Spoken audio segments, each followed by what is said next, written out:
How you doing? My name is Ruffin McNeill, Coach Ruff, and I'm chopping it up with Buck, the great tight end from Beaumont, Texas. Thanks for having me on. Appreciate you.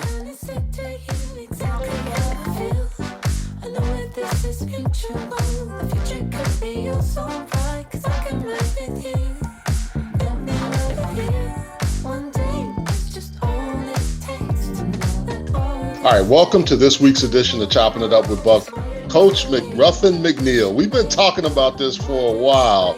I'm so glad to have you on. Our paths have crossed in so many different ways. You're at NC State now, but I want to just get into everything about your high school career, college coaching. I mean, so many different tentacles in the state of North Carolina. How you doing, Coach? Man, any better, you have to arrest me if I was any better. Yeah, I'm doing great, man. It's good to finally. We've been talking about this for a while. You and I have. It's good to finally connect and share and chop it up, as you say, and let's have a good time. Well, what's funny is I bumped into you before, but once you got back to NC State working with Coach Doran, the spring game was the first time, and we got a chance to catch up there, and I said, let's do it. And we just, for whatever reason, things just kept getting pushed off. And then after the bowl game this year, when y'all were playing Maryland, we said, okay, now it's something telling us we need to do it, right? Well, and so what's interesting is you research people and you get this chance. You're from Lumberton, North Carolina, went to Lumberton High School. Yes. First Black athlete from there to get a Division I scholarship. Well, it was unique. My mother and father were teachers, educators. My whole family are educators, really. Okay. I come from my uncles, aunts, everyone taught. I taught. My daughter teaches. We're just family educators. So that's the first thing. I was raised in a educators type neighborhood, but also a very athletic neighborhood. I mean, the three streets that we grew up on in Lumberton, they were two NFL guys, first round draft choices by the Steelers, Jermaine Stevenson, Tim Worley, and another player, Arthur Lark, just really good athletes. So I was blessed to be around some really good athletes. And then you mentioned the Lumbee Nation, Kevin Sampson, the great Houston coach, and we got inducted into the Robinson County Hall of Fame at the same time. So there's a lot of history here. But then before then, it was like you mentioned, I was a lot of firsts. My mom and dad and I was the first student also to integrate here. Okay. My mom and dad were the first teachers, African American teachers, to begin teaching. Wow. Coach, what are some of the stories there? Because I think people think that happened so far back, but it didn't. I mean, we all know growing up in the South and different places. Tell me a little bit about that experience of integrating a school, but also navigating some of those waters. Well, what's unique, and I mentioned to you in the conversation earlier that because I was raised in all of us, myself, my brother, all my cousins, we're all raised around educators. It was treated. We were taught to treat everyone equally, everyone the same. Family first, last, and always was a big thing with us. So when I was exposed to that first day, as you imagine, it was different because it was not a very friendly environment whatsoever. My dad was also a coach, and it was before schools were integrated. My dad and my mom taught, of course, in segregated schools, and I went to as well. Well, my dad was a coach, so he was one of the first ones to aid in the integration. So it was a lot of physical contact, physical things that happened that my dad had to put out. For me, it was different because I had to learn how to adjust to some negativity. Yeah. But my neighborhood, again, I go back to that, helped me adjust even or adapt. But it was different, and then I didn't ask for the achievement, but then it came again at the high school level.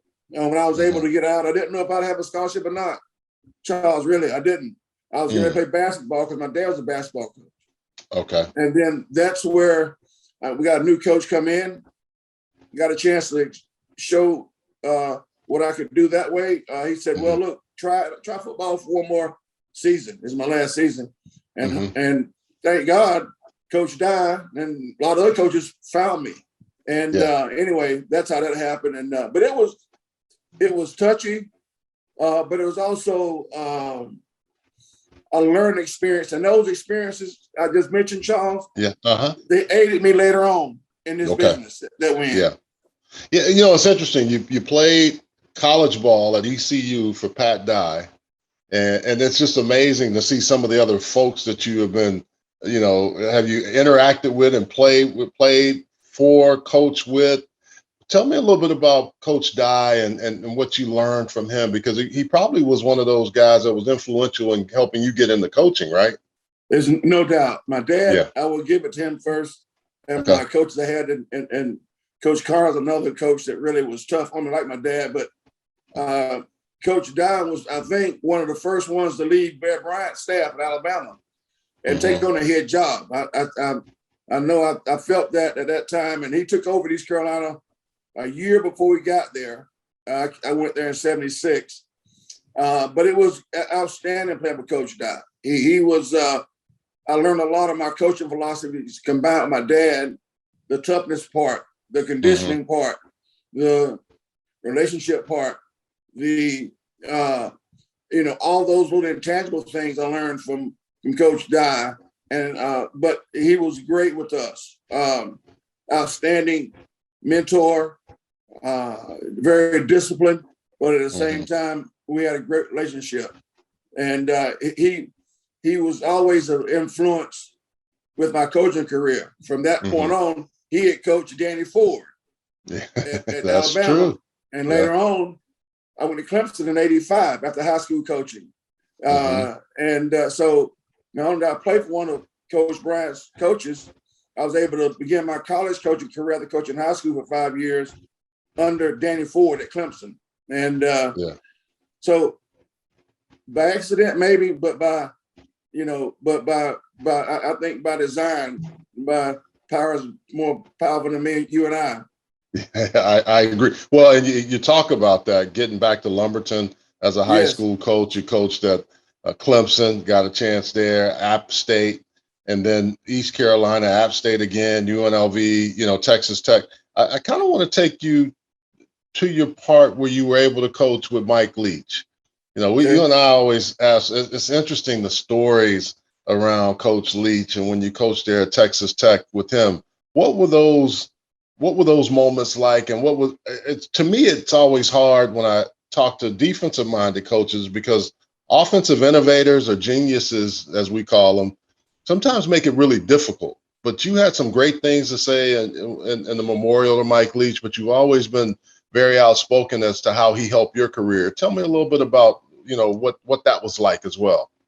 Well, it's unique. I have a fondness for coaches who work their way up. Just like I love players from Willow Ridge. So anyway, but I love recruiting in Texas. But anyway, Mike came up through like I did in a lot of his stops. I was older than Mike, but he the small college, I would say lower division route, and then worked his way up. So we had met, I think, first at Valdosta State when he and Hal Mummy were there, and then the Kentucky meeting, and then Oklahoma meeting. We had met along those ways, and but working for Mike was unique. With the media or people that from the outside, he really didn't like talking football. I mean, I'll tell you, I have his Geronimo book. I'm a big, I love Native American culture, and that was one of the books I heard him speaking about Geronimo, and I was always fascinated as I drove from Texas to California and looking at the mountains in Arizona to see how the Apache Indians lived. It was just amazing, and that book was outstanding. Some of the things that he did to us on the outside were different than probably what he did with you guys on the inside. In somewhat, and then some ways the staff meeting could go on about the smallest things, Charles. I mean, it could be left field things, you know. Yeah. But at the same time, he opened your mind. Like, for example, we didn't play well in doing open dates. Mm-hmm. Well, here each of us go and call the best open date coaches, NFL and college, and find out and research how to play well in open dates. Yeah. When you have an open date, during the year. Same thing with bowl games. Who were the best bowl game winners at that time? It was Coach Bowden at that time. At Florida State, he was one of them. And then I want to say Coach Osborne may have been another, and the Brett. So and Terry Donahue, my coach, was pretty good. And your coach, Terry Donahue, at UCLA was, was one of the top bowl coaches. Y'all, they had an understanding of how to prepare. As a matter of fact, you're exactly right. So he had us research that. But at the same time, you be in the car with him, and somebody called the wrong number. We were recruiting, got a home visit at 7. It's a wrong number. He's going to be in the car. I said, Coach, we got 3 more stops to go to. This is the first home visit of the night at 7. He's on the phone with somebody with the wrong number, and just having a conversation with them. A conversation, and it was unique, but I think that's what made it unique also when it came to the football part of it, because he understood it so well. And I tell you, Charles, was a misconception. It goes back to the old school method of almost an option-like football game with the passing game that he used. Yeah, his primary was to get the ball to all 5 receivers, eligible receivers, running back, and the wideouts. And then what Lincoln and other guys have tied to it is a running quarterback.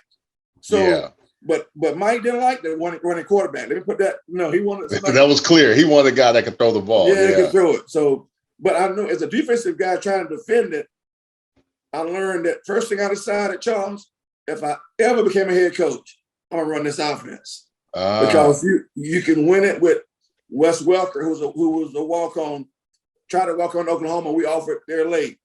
Danny Mendola, who's another one. These guys have played in the league a long time, but they were not highly recruited. So, you also bring up a very good point.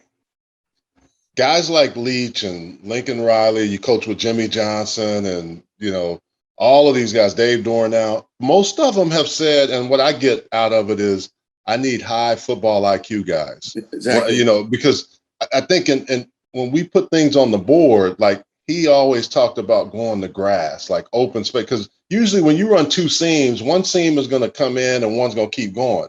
But in y'all's system or that air raid, they both could be coming in, but they never run into each other, Coach. And that's what always amazes me when they would run, because I heard the repetition of what they would do. They would just run certain routes endlessly. And he didn't have a lot because he had that little cue card, right? Yeah. You know what, Charlie, you would have loved to play this offense at tight end because you would be in flex position a lot of times. But now Lincoln then will put you in a tight position, but also able to flex you out because the whole method was, we call it mesh routes, where the tight end and the 2 inside guys cross in the middle. You've seen that. I always felt that Mike and the staff, offense staff, ran that route so many times, like you just mentioned, old school wise, keep practicing the same technique and fundamentals so many times in a row. They ran that route so many times that the defense, as a coordinator, which I've been, you could not rehearse that route on a scout team offense. You couldn't do it enough. Yeah. So they executed the precision and the speed of the route a lot more than you could practice it and doing practice. A defensive coordinator could practice. But excuse me.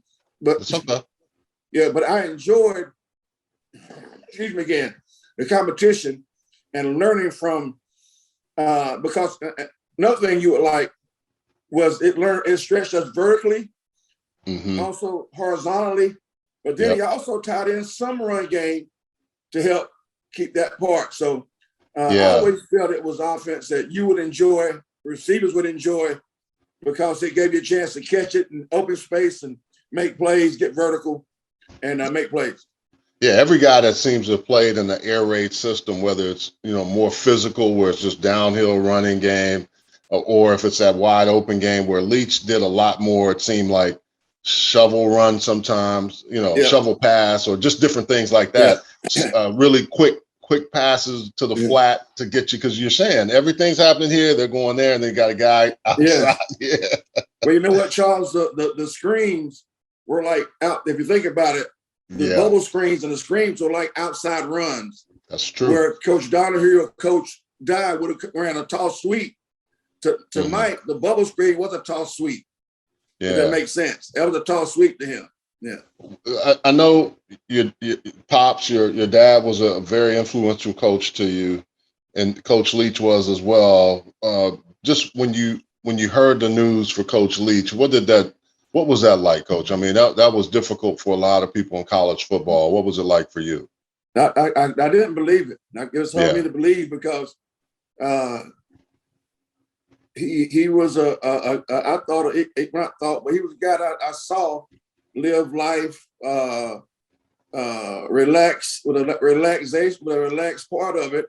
Yeah, of course, on game day, it became intense, but I never, when they called me immediately, I still, when you mention it, Charles, I'm still a little bit Yeah. in disbelief, Yeah. but it was difficult hearing it, Hmm. um, because he was, you never thought of him. I thought him been around for years and years on down Yeah. the path, and so it was very difficult to hear that. Yeah. Well, Coach, we're gonna take a short break, and we'll be right back on Chopping It Up Okay. with Buck. Right back.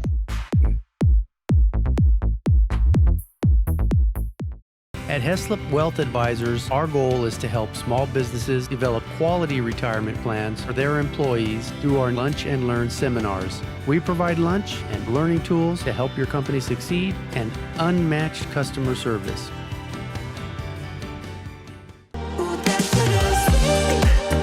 Join us each week and a new celebrity guest on Chopping It Up with Buck.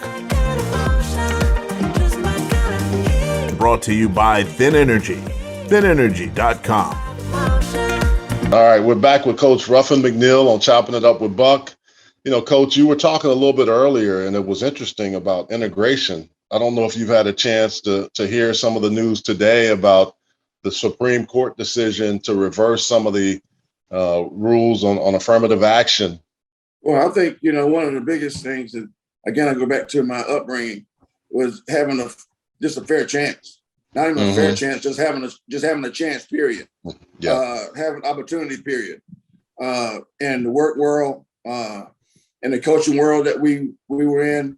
You played NFL. In the NFL, or those type situations. I saw a program of the night with the managers and general GMs now, and head coaches. It's not that this would affect, but it does affect. It took us back. Well, how does it affect the athletes that are coming up through that, or does it have any impact on Division I athletics? Well, you know what, it's still a wait and see thing to me, Yeah, Buck, yeah. because with the NIL and then the transfer portal, it's a wait and see thing. This is going to be a not just for in athletics, but overall a national type thing for us to see what happens from this.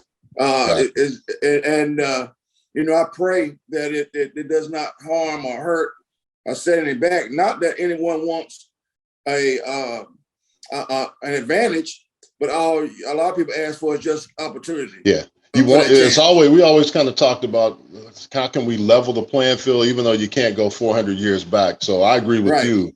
And I think, but you bring up a really good point about NIL, transfer portal, the where you're living at now, because when you were coaching, as a head coach, you didn't have that, right? You didn't have to worry about managing the roster through transfer portal, NIL, all the other things, right?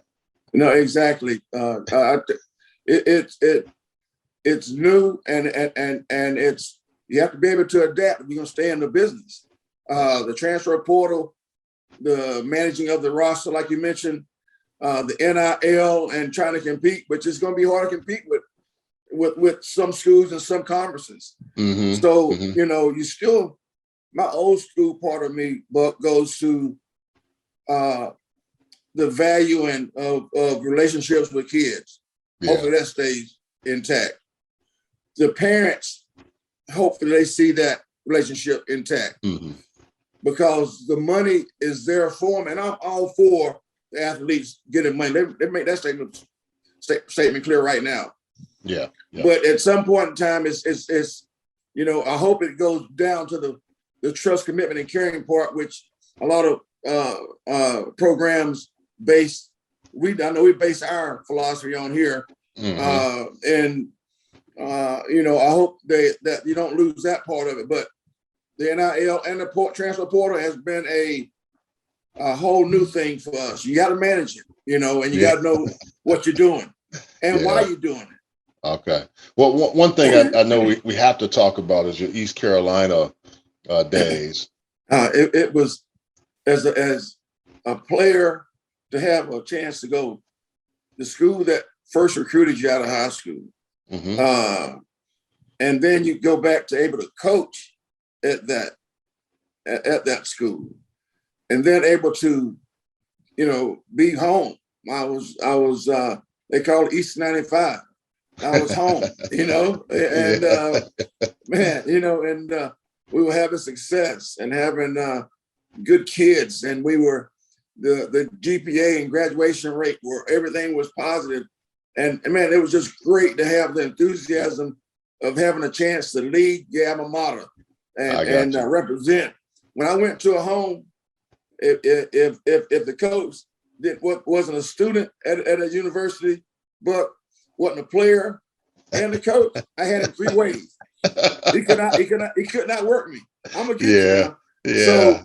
But it was an experience that man, you learn from. I have a philosophy. I think you win or you learn. The other word I was taught, I don't use it. We either won it or we learn. What'd you do today? We won. Yeah. What'd you do today? We learned. And that's I go back to my upbringing. It's not something I have, but I was taught that by my dad, my mom. Yeah. Every experience, a learning experience. It was tough. It was challenging. One of the most challenging times of my life. But I can't even lie about that. But I learned. Why was it the most challenging part of your life? I'm curious to know. Because I didn't do anything wrong. I didn't. We won. We were winning games, which is we were graduating athletes. The kids, any different problem. I had a discipline program, and for it to happen, I go, okay, what didn't I do? What did I do? That was. When I was taught, if you do my mom, I'll tell you why, it goes back a little bit deeper. Great question how you put. My mom always told me, said, do the very best you can. As a coach, I use that for 44 years, but this is the 44th year for me. Do the best you can. Was it the best you can? And I made sure that in every job, a part of my life I could. No different from East Carolina. I thought I did the best that I could. I could not do I had no regrets. I did and for not to be able to see it through was challenging, and But and the hard part, I would imagine, because it looks like you were 42 and 34 at East Carolina, right? You have a winning record at a school that had not done well consistently for a while, I'm always amazed when I look at the stats and you go back and how it transpires. But you also not only graduating kids, but kids were starting to get into the league. You had a pipeline. You were getting really talented individuals because it seems like the same time you guys were starting to rise. I think the influx of more and more people moving to the Raleigh, the RTP area, but also Greenville itself, and then all down the coastal area, like you said, 95. That corridor has become a mecca for some really good football in this time. It really had. I think the excitement was there as well. Yeah. But then it also, but remember I mentioned you either win or you learn. You learn that everything comes to everything is a challenge or a test. How do you respond to it? What's your response to the challenge? And I've been very fortunate. My better 3/4, not my better half, but my wife Earlene, don't say she's not half, she's 3/4. They have her and my girls. I'm a girl's dad too, but I love it. I got all girls. God said, do not get his food a boy. He's coaching. He's got 120 boys. So but Earlene, my better 3/4, her support and strength kept us together, kept us going. And then that same night, like that day, you never know how things happen. But here's what happened. Bronco Mendenhall called me before it even happened and offered a job. Wow. The next person, I had 2 calls. The very first person that called me was Dave Doran. Because I had known Dave since he was 25 years old, GN at Southern Cal. That's right. And, that's right. I forgot about that. Yeah. So that's where Dave began. He was coaching it there. But Dave and Bronco called me almost immediately after when they heard. And I had a job with Bronco. And then, of course, at Oklahoma with Lincoln, which that was a great opportunity there. Yeah, go ahead. I'm sorry. Go ahead. And then so Dave and I began a relationship when he was almost 30 years. And so I learned, there's a lot of people that care about you.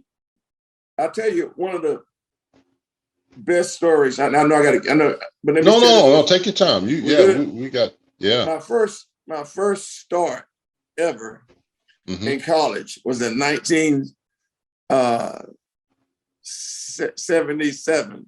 Okay. We were playing North Carolina State, for example, for just Ted Brown. It's a 4-year time, But Ted I know Brown, those names. and Johnny Evans and all those guys was quarterback. And this is one story. My very first start, Johnny Evans probably threw for about, at that time, 5,000 yards on us in a game, Charles. We could not. We was in the secondary. Yeah. Hey, we were young and we couldn't stop a cold, a wind, anything. And but the game was nip and tuck. We ran the wishbone. Coach Dye, come from Alabama. We had a wishbone offense. So it was back and forth, very physical game, and we played at State. Now it's ironic. I'm coaching at State, but we get down to it. It's back and forth, and we have a 5-point lead at the end of the game. We're going to win. They get the ball by Johnny pass on a 2-yard line going in. It's our first start. We're young. As a tight end, you probably would have been isolating me all night long trying to get over. But we're young, and so they get down to 2-yard line with 2 seconds to go in the game. Wow! And I'm sorry, there was 6 seconds going in the game. Johnny throws the ball out of bounds. We think we won. We go off the field. True story. They call us back. They put 2 seconds back on the clock. Oh no! On a 2-yard line going in. Oh, so we're going. Come on now.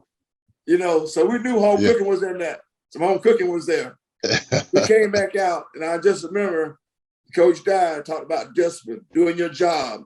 I hear Belichick talk about a lot. Coach Belichick talk about a lot now. Yeah, do your job. Coach Dye was adamant about do your job. My dad was adamant about do your job. Don't try to be a hero. So Coach Dye taught us. I was playing strong safety, working in the flat area, taking the flat. Anyway, 2 seconds ago, I just did my job. They threw a flare pass out to running back named Ricky Adams. Okay. And it's just me and him. This is my first college start ever. And it's the first game of the year, first start of my career. It's on a 2-yard line going in, and it's 1-on-1. And I got to make the tackle, and I got to hit him square up. Yeah. I can't go low because he's 230 pounds. Rick Adams is 230. And I got to hit him square up. And if I hit him square up, I got to drive him back because he's at 2-yard line. So, you know how it turns out. I made the read, came up, tackled him, great tackle because I'd been trained. Made the play, we win the game, and that's how my college career started off. First college game of the year. Game save. Yeah, at the place I work at now. I know. So I've heard that story a couple of times at alumni dinners that we've had here the last 4 years. That's wild. Yeah, I'm sure they don't want to. They hear it from the wrong angle, right? Well, you know what? I don't say a word. I'm very humble. I learned that. So they see me and they just say, "I don't like you." I go, "Wow." But no, it's been an experience. Well, Coach, we do a thing called 2-minute drills, real quick. Okay. It's just the first thing that comes to mind, and we always kind of do it at the very end of the show. So, okay, what's your biggest pet peeve? Wasting time. Okay. Yeah. I hate no. Don't waste. Some people. I hate for example, sit around the office just to say you're making that time. No, when things are done, get out. Now, let's get out of it. But wasting time. Don't waste time. I despise wasting time. I understand. Sunrise or sunset? Sunset. Why sunset? Well, because when I'm on my boat, I like coming in and seeing that sunset. Yeah. And, most of the good movies come on. And in North Carolina, not like that Cali weather you played, you said late, not that 70. Yeah. Over here, it gets cool at night. So it's just like, I grew up, I cropped the back of Charles when I was growing up. Oh, and, okay. That's $10 a day. So I'm used to 90-degree humid weather. But sunset, it got cool at night. So sunset. That's true. That's true. Well, and I know this is probably an easy one, but I still got to say barbecue or Mexican food. Come on now. And I know you're going to say that Eastern North Carolina barbecue. I'm okay. I know what you're going to say. You know what, too? I lived in Texas for 10 years now. That's what I was going to say. I know. We from though? Yeah. So, but there, I had to get, you know what? Hey, Mexican food. I'm gonna go Mexican food. Okay, you gonna stay away from barbecue because it's gonna be tough for you to say Texas barbecue over Eastern North Carolina. You're smart. That's why you the boss.